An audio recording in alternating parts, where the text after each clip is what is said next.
All right, welcome everyone to this. This is today's Cincinnati Public Schools budget engagement session for the budget FY26. We have the amazing Superintendent Shauna Murphy and Assistant Treasurer Mike Guston, who has officially been named as our next treasurer. Here's to be soon. So congratulations, Mike. Superintendent, welcome, Well, thank you, and we Rob. can kick it off. Thank you so much, Rob. And I agree. Congratulations to Mike. Well deserved. Definitely has earned this position of our next treasurer of Cincinnati Public Schools. I want to thank everyone for joining us this evening. We appreciate your time, and we're definitely in advance thanking you for your commentary around today's conversation around Cincinnati Public Schools budget for fiscal year 26. So we are asking you to participate if you would be so kind as to type your questions in the comments if you are joining us on Facebook. If you are joining us via this Zoom session, you can click the hand icon to be able to ask your questions in person, or there's the opportunity to leave your question in the chat. And we'll share your questions with everyone here, both Mike and I, and we will do our very best to answer your question. If there's anything we do not know, we will get back to you with what that response is. I think, Rob, I also ask everyone to, yes, so your opinions do matter to us. And there are several things that the district has been thinking about, considering for the upcoming school year and beyond. You're going to hear about some challenges to our budget situation, much like challenges that people are running into across industry, but in particular as it relates to the state of Ohio. And so, what we're asking you to do is please take a few minutes with your phone. And if you turn it sideways, you can see all of the available options for each question. We're asking you to scan and follow the QR code that is on the screen at this time in order to give us some feedback around some budgetary items that we're very, very much interested in implementing and want your support and need your support in that implementation. Great. Thank you, Superintendent Murphy. Thank you, Rob, for your kind words. It's a pleasure to be with you today. And I know we want to get to your questions as soon as possible, but first we want to just do a couple quick slides to kind of set the stage for the budget. If you'll go to the next slide, Rob. So just kind of so what we're talking about today is our general fund budget. So that's the vast majority of our revenue sources. We have a target this year of about $624 million. Anticipated revenue we have. We're looking to set aside about $1 million of that to bring up our cash reserves. And so that leaves us a net of $623.6 million to allocate across all of the spending the district needs. Below this in the screen, you'll see what we're calling obligated cost. I think previously we called these fixed costs.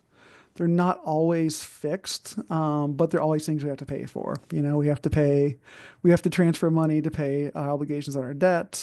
We have to pay the auditor fees, for them to collect property taxes for us. We have to pay liability insurance, tuition, several things in there, utilities, the United Way CPP payment, or all those. So if you take all of those, it's about $61.6 million. That gives us $562 million to allocate amongst everything else. If you go to the next slide, Rob. So this is kind of all the other things we have to do. So we've been working on staffing the schools, and we've been working on staffing specifically the schools. So we've ran some analysis. Currently, all of the general fund positions would be about $475.9 million.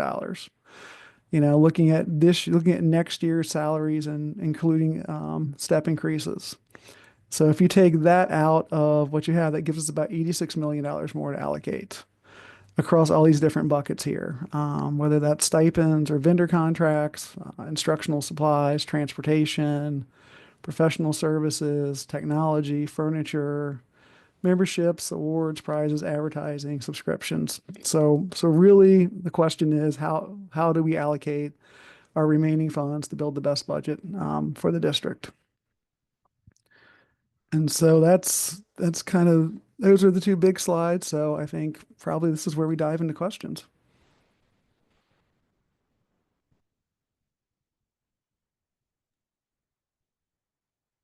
So Thank Rob, are there Yeah. any questions at this point? Yeah, I think we're going to start with the first one. Mike, back to the two slides, you talked about the difference between fixed and obligated, and you talked a little bit about how those things can be changed. But can you explain a little bit about why the but's there, why it might be a challenge? What are some of those processes, and how would you change them or Sure. not Can change? you go back to that slide for a sec, Rob? Absolutely. Awesome.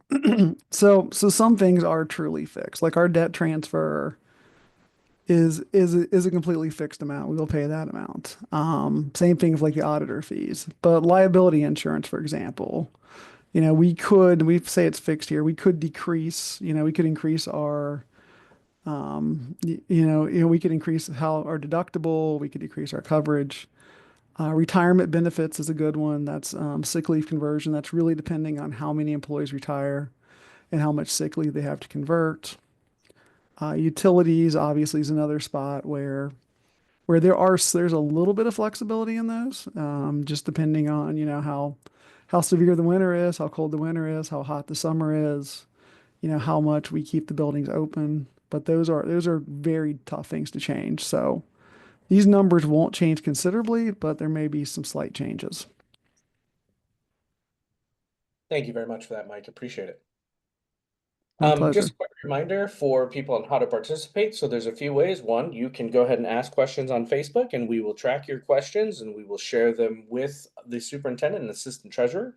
You can also raise your hand in Zoom, and we'll invite you to either come in, chat with them, or you can ask your questions through the chat or the question feature in Zoom as well.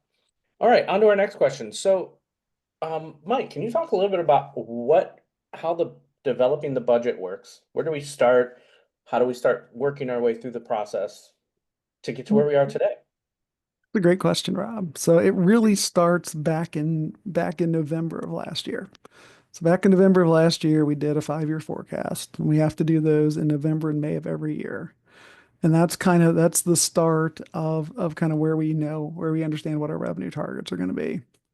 And from there, we start both gathering engagement and starting to fill in pieces of information. So, we had a we talk with the board and get their ideas for what they want to see. Obviously, the superintendents, a key part of those conversations, what are our strategic priorities, what are the things we're trying to accomplish. And then, as we get into December and January, we start looking at how we staff the schools. And so we have a process for that, for staffing schools, for non-personnel. And then we're at the point where now it's time to start building in the central office budgets. And all of these things kind of go back and forth until we get to June, where we will ask the board to pass a final budget resolution for all of next year. Do you want to add anything, Superintendent? And so part of those budget building decisions, this is another example of how the public can share with us. Sometimes the questions that they ask generate thought for us or further thinking and expand our thinking. And then sometimes they just make suggestions, have you considered? And that also helps us in the budget building process. So those are big reasons why we wanted to have these virtual sessions so that anybody can join at any time and have say or have voice in what our budget will look like for next school year. Thank you very much. And just a quick reminder that, we talk about the budget all year long. We start early in the year. We talk about it in board meetings. And really, if you go on board docs and you're interested, maybe you feel like you're behind, you can go ahead and go back to board docs and look for budgetary items without having to go through all of board docs to kind of see where some of those discussions have happened as well. Superintendent, another question for you. This is your first year handling the district's budget and being our leader. What have you learned through this process this year? And what are some of your surprises? What are some of your challenges as the So incoming superintendent? yeah, absolutely. So, one thing that I guess has really been emphasized is the need for collaboration around building this budget, the need for making sure that we understand everybody's voice, whether it is a constituent who is a member of the community or even our own internal customers in the schoolhouse or at central office. So that is extremely important to me and a reminder of the way we want to do business. Probably what is surprising or challenging to me are all of the changes that could possibly be coming from the federal level in DC, as well as possible changes that could be coming from the state level. And so really staying on top of those conversations and the decision-making process, because there will be an impact then on our local school district. Thank you very much, Superintendent. I greatly appreciate that. And since we're talking about, we kind of jumped into the federal environment, can we talk first a little bit about how ESSER affects this budget and how it's affected last year's budget and why there's some challenges from COVID to now that we're seeing? Yeah, I'll just start with that, and even I'll go back pre the pandemic when our school district had wellness dollars, quite a few dollars that we were able to put some much needed services in place for our students. And then during and coming through the pandemic, we had the rounds of the ESSER dollars, millions of dollars to help us with educating our children.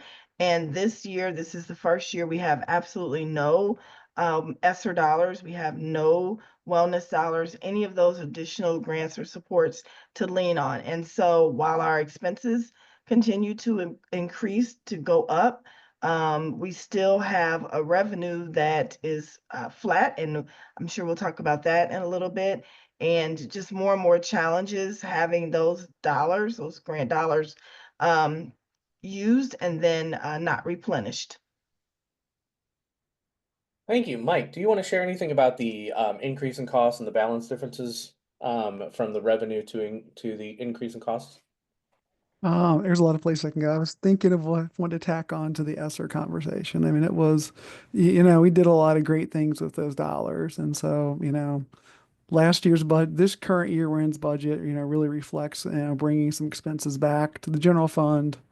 We're continue to do that. I think, one of the issues with a lot of the way we're funded is it's very flat revenue. And yet we know that the rest of the world's not flat. Expenses aren't flat. I mean, anyone who's been to the grocery store knows how much prices go up, and we feel that on a very large scale. To things we do, whether it's buying books, buying food, employee salaries, all the things that you have to do here, which a lot of times running the school districts like running a small city, all of those things can be affected by inflation. And yet our revenue is for the most part flat, which makes budgeting a challenge. Thank you, Mike. A lot of people understand kind of how nonprofits work and how they get grants and don't get grants. Can you put that a little bit in the equation of how a nonprofit work, kind of how our federal and state money is given to us and it's pulled away for many different reasons, but kind of how that works? hmm So most of our grants are not things like a nonprofit would compete for a grant. They would go out and put an application in. Well, we do some of that. We have a chunk of that, but a lot of ours are given by the federal or state government, kind of based on who we are. Like all our title dollars, are based on the percentage of economically disadvantaged students in your district. And so while those numbers have been relatively consistent, the ESSER money was a one-time infusion as a response to the pandemic that kind of came and went. Superintendent mentioned the wellness dollars. That was a state initiative that came out, and we first got it. We got about $12 million a year. We were able to use that for a lot of really good social emotional, learning programs for our students. Unfortunately, as the state budget bills went on, that became part of the regular state payments to the school district. And when that happened, then our state share got applied to it. So instead of getting the $12 million we originally got, now we're down to about $4 million. And we've obviously had to absorb that and find other ways to fund those same services. Thank you very much, Mike. And normally when a nonprofit gets a grant, they may get a grant for a project for a year, they may do that project, and then when that grant goes away, they stop doing that. Is that as easy, Superintendent or Treasurer Mike? Is that as easy to do for a school district? My opinion is I do not think so. And the reason is because when you have 35,000 children that you are serving, it's not cookie cutter. And so a lot of those grants help us to be able to customize educational supports to our young people. And so if those dollars are gone, that customization, that level of customization that we need, not even just that we want, that we need to meet student needs, it goes away or it's diminished, it's limited, and it hurts us as a school district. We will manage and we will figure it out somehow, some way, and we will continue to encourage the decision makers in Columbus to continue to fully support public education. I shared on a previous call when I was in school for education in the late 80s, um, in Ohio, school funding was ruled unconstitutional. It continues to be ruled unconstitutional, and we really need our legislative supporters to speak up on behalf of public school education. If I may, I think it's really important that we discuss this as part of the overall financial picture.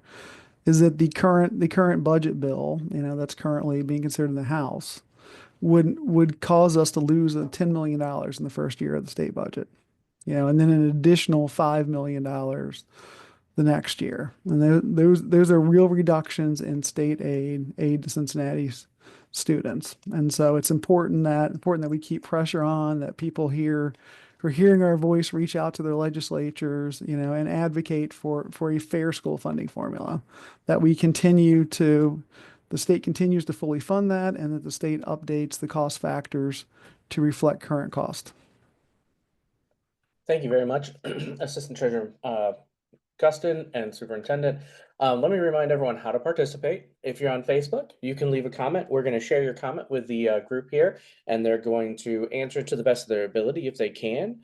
If you're on Zoom, you're welcome to raise your hand. We'll either invite you over or you can ask a question in the chat. And we'll be doing this for about another 12 minutes, so we'd love to take your questions and comments. Mike, let's go back to a little bit about the increase in cost, right? And operational cost. Do you think it's a true statement, or talk a little about how big of an increase we're seeing right now in cost compared to before COVID? Do you feel like it's a little more unmeasurable compared to the past? Like you could almost estimate inflation at the time? Talk a little about that. Yeah, I mean, inflation's been kind of up and down over the last several years, and obviously at the beginning of the pandemic, we had very low inflation, and then we've kind of had fits and starts. I think it's a little more difficult now, but we know as we look out, I know one of the things that we're looking at is, the facility repair plan, and that number obviously keeps getting more expensive, and as you look out 4 and 5 years, it's very hard to estimate, how much that'll be. I mean, I think some other things the costs are more controlled on, but really it's part of having the conversations with our vendors and trying to get an idea of where they're leaning to. They're all companies, all trying to stay in business themselves, and so they have to adjust to the changing market just like we do. Perfect. So we've covered the funds aren't increasing, costs are increasing. We deeply appreciate that. Besides those challenges, what are some of the other biggest challenges we face as a district in building our budget? Hey, Rob, before we answer that question, challenges in building our budget, just because we're getting upon 10 minutes, I don't want to miss opportunities for those who may have joined us a little bit after we started. Can you put the QR code back up just so that we make sure we get another opportunity to share with people so that we can get input and feedback from them? Is that okay? Absolutely. I'm gonna throw that up now. We're gonna leave it up for most of the rest of this conversation. Okay. My initial response to your question is just really a combination of several things that we've mentioned in terms of greatest challenges, some of the decisions at the federal level, but also at the state level, which talk about how they will fund public education.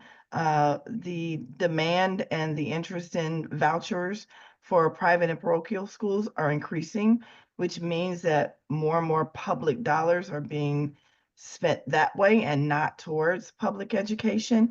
And so that is extremely challenging for me. I totally understand people's right to choose, But I don't necessarily want you always choosing with public dollars. Thank you. All right, we're going to move on and talk a little bit about the growth plan. The board has taken an initiative in partnership with the treasurer's office and the superintendent's office to work on the growth plan. Can you talk a little about why that growth plan and how it affects the budget and some of those decision making for the budget?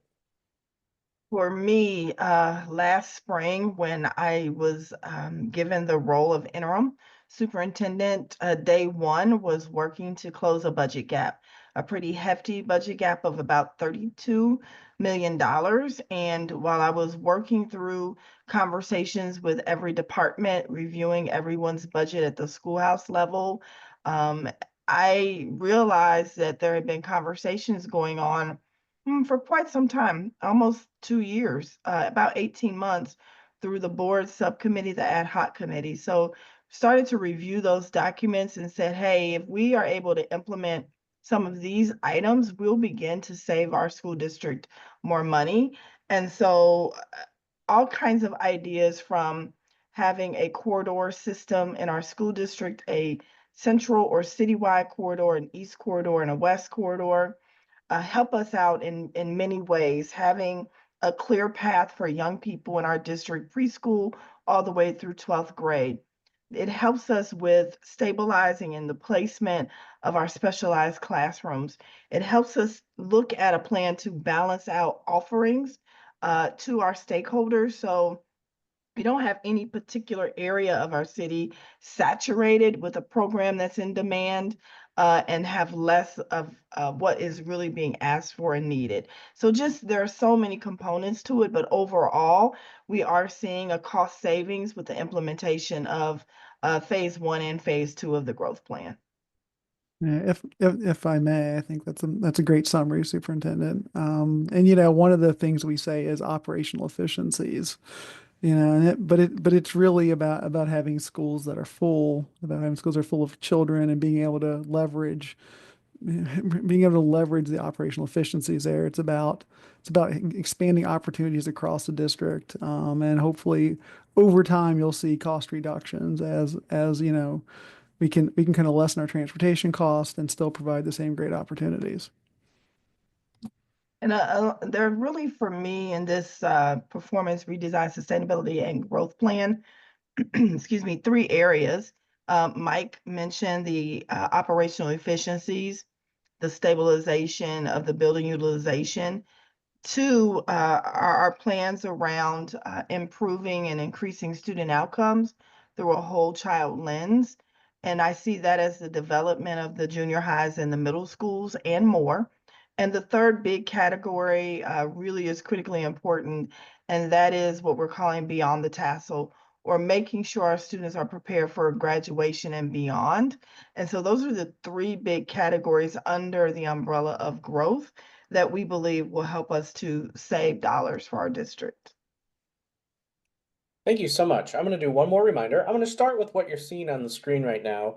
If you're logging in via Facebook or Zoom, right now you see a QR code. This is so we can hear from you. We're collecting this data so that way our leaders can make some informed decisions and so that way you have a voice. So please take a second, fill out the survey. We greatly appreciate it. Also, if you'd like to participate for these last 5 minutes of this session, please feel free to drop your questions. Even if we've already asked them and you weren't here, please feel free to drop your questions either in the Facebook chat or in the Zoom chat, and we would happily share your question with the panel. You guys kind of touched on this a little bit, but talk a little bit about how enrollment affects our budget overall. And we talked about school efficiencies and size, why it's important to have our school buildings be full. Can you talk a little about how enrollment and that affect the school and the school building and school budgets?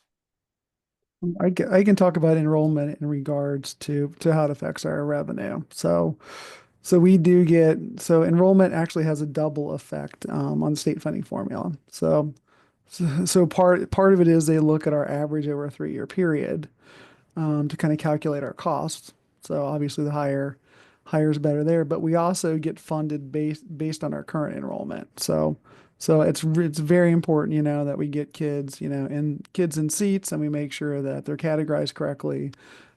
so that we get the most state dollars we can for them. Superintendent, anything you'd like to add? Yes, and I'll give you another example. This whole idea and concept around career and technical education funding is done by students and making sure we categorize students, as Mike said, properly. And so students who are enrolled in career and technical education programs get particular dollars assigned to them as well. And so we have a really amazing EMIS team that help to make sure that we are on point with all of those types of calculations so that we're getting the best dollar that we possibly can receive. Thank you so much. As we start to close down to the end of our afternoon, can either of you talk a little bit about, are we expecting to see some changes next year with the budget we have? What kind of changes are we expecting to see next year? Well, on the Cincinnati Public School side, Rob, after we get all of the information and the decisions that are being made from the state, there is a huge possibility, and already, quite frankly, a possibility about us continuing the conversations around how to do business differently. Because, as has been mentioned at the top and throughout this conversation, we have expenses. We have expenses, very expensive to run a schoolhouse, much less 66 or so schoolhouses and a central office, and we're getting fewer and fewer dollars to be able to do that. Perfect. Exactly. I would just say one of the things that I think we've been working on for a while is really measure return on investment for the initiatives that we're doing, and that's going to become even more important as we go to make sure that the limited funds we have, we get the best outcomes for those funds. That's fantastic. We have about 2 minutes left, but I want to leverage that a little bit, Mike, and talk a little bit about the return on investment. I know that's something we've been focusing on pretty hard. Why is that so important? Can you give us an example of a vendor or a process that you go through for KPIs? Yeah, so you mentioned KPIs, those are key performance indicators. And one of the processes that we've instituted is for all of our contracts, we're requiring a key performance indicator, just a one measure of how we'll know this program or the service is successful. And so we're able to take those and we're able to evaluate those. If anyone on here watches the budget, finance, and growth committees, you would have seen over the last couple months, we went through the contracts. And it really looked at their KPIs, brought in the managers over those areas. And so it really gives you a more objective lens over what services are really valuable, what services are getting the bang for the buck. It's not anymore, enough to say, oh, we really like this vendor, or, the kids really like working with this vendor, but now we're trying to get, a more numerical, a more hard measure of those things. So we can compare across the board and we can pick the best of the best vendors. It's been a wonderful half an hour. Thank you both so much for spending this half an hour with the community, sharing this important topic. Is there anything you'd like to leave with this afternoon? My closing statement would be thank you. Thank you for your trust in Cincinnati Public Schools. For those who are parents and caregivers, thank you for trusting us with your children. We love them. We appreciate them. We appreciate you. And we really do want to get your feedback and be able to respond to any questions you may have or suggestions you have for us to take a look at. Thank you. Treasurer Mike? It's hard to follow that. I agree with everything Superintendent said. Just say, please fill out the survey. Please know that your questions and your comments do matter. And we definitely take those very seriously and review them. And thanks for your time tonight. And thank you both for all the hard work and late hours you put in to make sure that our students have what they need to be able to grow and prosper. So thank you so much. That is our evening. Have a wonderful night, everyone.